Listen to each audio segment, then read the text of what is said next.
Hello, and welcome to another in my series on cold weather koi ponds.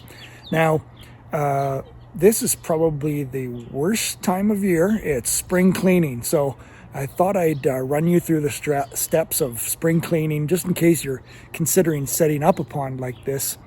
And you might want to think twice after you see all the work that goes into it in the springtime, but hopefully it won't discourage you.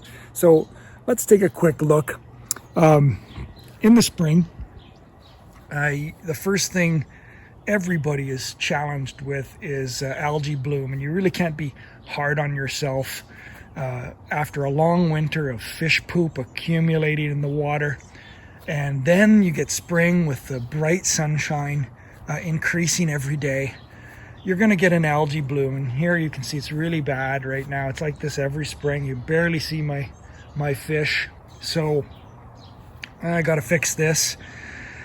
And I happen to have a stream associated with my pond as well. If you've seen in my other videos, the stream has to be cleaned out as well. So really what we've got facing us is a multi-stage cleaning process. One, I'm going to have to clean my stream. Now you wouldn't know it from looking at all the dead apples in here, which is, I'm going to tell you about my screw up here.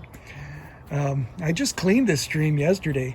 And now you can take some shortcuts on this. One thing I recommend is using a wet vac, and you can place the nozzle of the wet vac at the end of the stream, and then you can rinse and rinse and rinse and rinse your stream, and the wet vac will suck up all the dirt and debris. And trust me, a lot of dirt and debris accumulates in these streams. That's why they have to be cleaned. I go the extra mile and I empty out a lot of the rocks. I just put them in tubs, and then that allows me to clean the stream better. And I also clean the rocks, and then I vacuum out any other remaining debris. Now my screw up. Well, here's a tip. Don't build your stream or pond underneath an apple tree. You think, like, even in the spring, how come I'm getting apples in my stream? It's because these waxwing birds show up and they just go to town on these rotten apples, and they knock them all down, end up in my stream. So yeah, if you've got the choice, don't put your stream under an apple tree. Now, so step one, okay, you have to clean accessory structures like these streams. That's got to be done. Two, we obviously have to clean out our pond completely. So what this is going to involve is this: get yourself an accessory pump, one that can really do some serious emptying of water.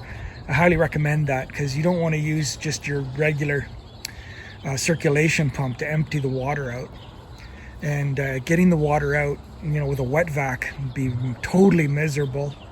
So get yourself a really good, serious pump that can get all this water out. Don't waste that water. I always put this nice, nutritious, nutrient-laden water all over my lawn to try and reinvigorate the lawn in the spring. It's a good fertilizer. So once you've got that water level way down, then you can scoop your fish out and put them in a temporary container.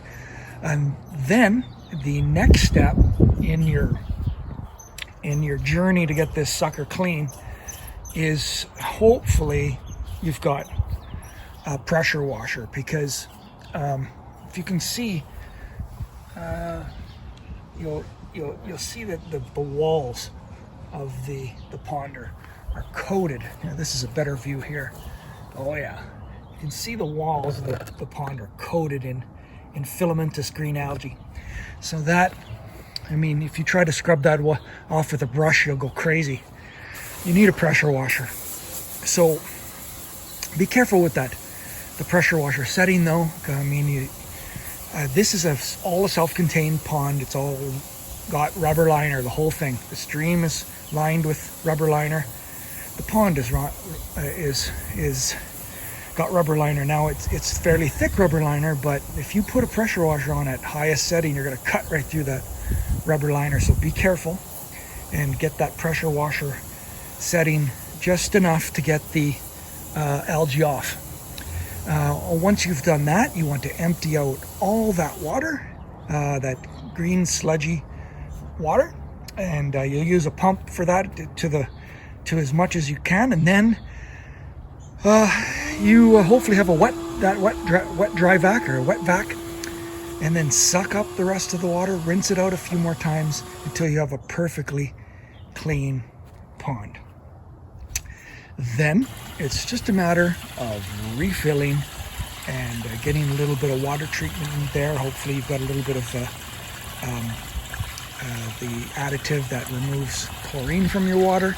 If you've got, koi, don't worry about the cold. If you've got really cold temperature water coming out of your tap, don't worry about it. They're pretty rugged fish. They can handle it. It's just you want to avoid really extreme temperature changes when you take fish from one water to another. They will often suffer or die if you have an extreme temperature change. But if it's a moderate temperature change, koi won't have any trouble handling that.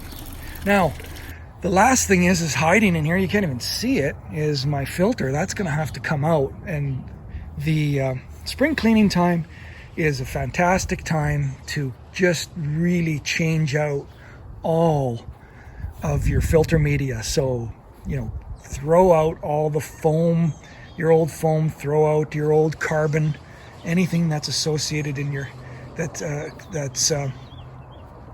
been in your filter that's changeable, change it. This is the time of year to do it.